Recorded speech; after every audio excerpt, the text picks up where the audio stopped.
Sent me an article from a German neurologist. I bet you it's possible. Yeah, we accept that for sure.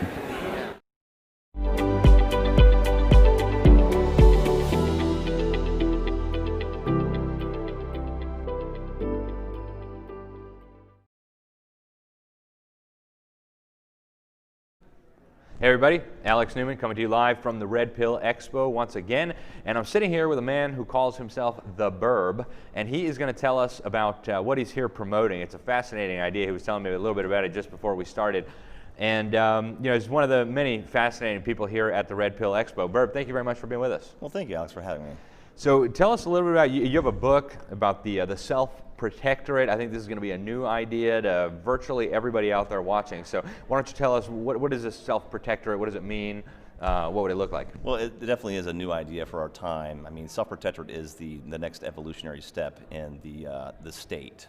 Okay, so the book is called Self-Protectorate: A Blueprint for a Better World, and the idea is that you have self-protectorate as the alternative to government. Everybody is looking for an alternative to government. We all can agree that there's pitfalls and things we don't like or agree about government to begin with. But the root of corruption within government always starts with the law being able to be changed. And so if you were to take the levers of power away from politicians and their ability to change the law, then you would actually have fairness in the law for everybody. So the defining characteristic of a self-protectorate is that the law is not allowed to change. So who's going to determine this unchanging law? And that's the key also. The law is already formulated prior to the institution of the self-protectorate. So what it calls for is a grand convention or a convention of the states. And so I do support the conventionofstates.com, right, and that movement. And so it calls for experts in every single field, medical industry, any other industry, as well as other state legislatures. At that point, they would get together in a grand convention. They would formulate the law. Now, once the convention starts, it could take a lengthy period of time. But what if they come up with a really bad unchanging law? What if Nancy Pelosi is the chair, George Soros rent-a-mob is outside the convention, and the unchanging law is that you are officially a slave forever? Then what do we do? Well, what's built within the system, okay, is the idea that you have judges that are there. So you have the executive side, you have the judicial side, all right? And so like what we have now within the U.S. government is that you have executive orders, and you also have the idea of precedent within the judiciary, so that judges and case law can set precedent for other cases. There is no precedent, there are no executive orders either. And so it's done on a case-by-case basis. If there is an issue, first of all, the judges in the self-protectorate will determine whether or not the law will even apply in that case.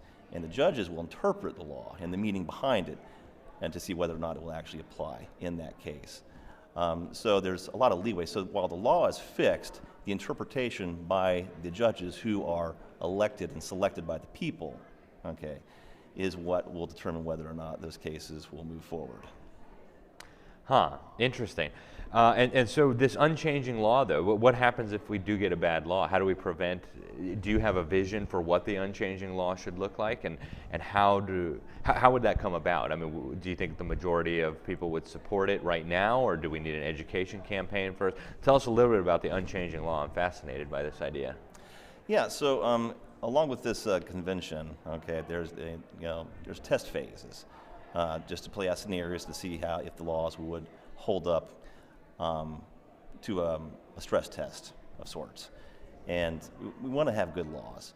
We want them to be based on natural laws, but we want the laws to be written in such a way that they are not so defining and so restricting and so restraining. There has to be room left in them so that there can be interpretation as well.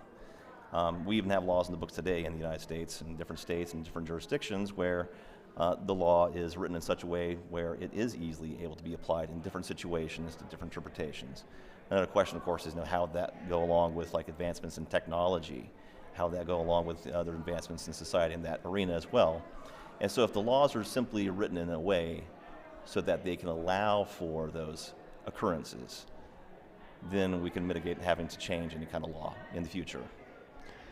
And would this law be binding on future generations? Like say we pass the unchanging law, and then some kids are born, and then they're 50 years old and they don't like the unchanging law. Yeah. What's the process? Is there a process, or is this just? Give me an example of the unchanging law. Would it just be so universally acceptable that, like, how could you be against that? Like, don't murder people? Well, see here, yeah, exactly. Here's the thing. Also, in government today, we are coerced into obeying the law. Essentially, we're manipulated into obeying the law. In a self-protectorate, you are compelled to obey the law. The law is going to be there, and where we have the Constitution, for example, in a self-protectorate, you have the Constitution and a charter. It's literally in the form of a contract. So when you're of age, you'll have the opportunity to agree with the laws. You can sign the contract, you can sign the agreement stating that you are declaring that you agree with the laws, or you cannot do so at that point. Okay, and there's other things that, and my book goes more into detail about that as well, about the consequences of not agreeing with the laws and how that can be addressed and handled as well. Interesting. And so we're pretty much out of time, but where do people get a copy of this book? Is it for sale online? Yeah, it's on Kindle, on Amazon.com. Of course, you can also go to my website, betheburb.com. You can check out, there's a link to the book there. There's also several videos I've posted as well. Excellent. Well, Burb, thank you very much for your time, folks. That was The Burb. Again, we're coming to you live from the Red Pill Expo. The goal is to inform everybody about reality, about what's really going on.